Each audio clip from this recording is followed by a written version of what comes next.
ونعود لمواصلة الأخبار الوطنية من إيموزرق الدوتنان، حيث بادرت إحدى الجمعيات بشراكة مع وكالة الحوض المائي لسوس ماسا بإطلاق مشروع تنموي يتمثل في حفر وتجهيز الآبار وتزويد ساكنة عدد من الدواوير الجبلية بالمنطقة بالماء الصالح للشرب عن طريق استخدام الطاقة الشمسية. حيجب تامك ومحمد توانينا والتفاصيل.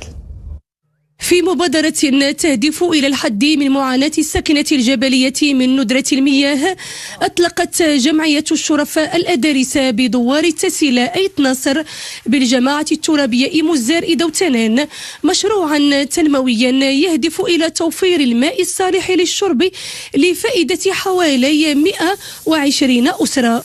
كما كنعرفوا انه هاد السنوات يعني فيهم توالي سنوات الجفاف، وكاين خصاص في هذه الماده الحيويه والاساسيه في الحياه.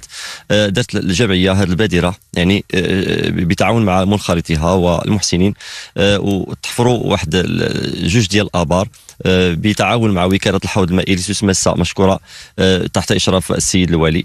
والحمد لله الجمعيه تكفلت بتجهيز هذه الابار، هذه الاثقاب المائيه اللي الحمد لله استبشرت بها الساكنه خيرا، اللي كتوفر على واحد الصبيب مائي مهم.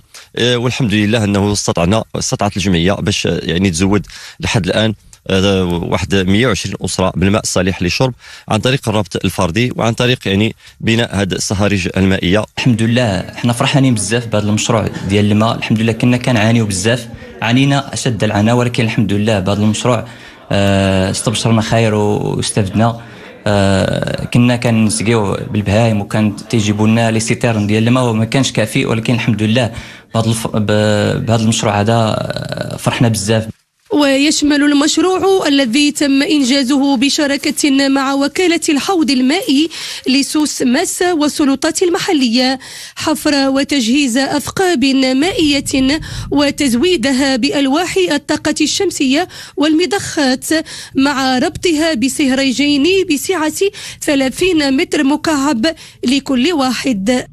كاين واحد الخصاص ديال الماء شحال هادي دابا مشاو كيسقوا في دواور اخرين، والحمد لله ملي كاين هذا المشروع اللي دارت جمعيه الشرفاء فك يعني فك هذا المشكل ديال الماء ديال الجفاف ديال الماء على الناس، والحمد لله استفدوا جميع الساكنه تقريبا ما يفوق 120 دار، وان شاء الله غيكون باقي المزيد ان شاء الله مدى البعيد ان شاء الله غيكون المزيد لهاد الدواور اللي بقاو ان شاء الله. ويأتي هذا المشروع استجابة للحاجة الملحة للتزود بالماء الشروب لفائدة ساكنة هذه الدواوير الجبلية وتحسين ظروف عيشها، خاصة خلال فترات الجفاف التي تعرفها المنطقة.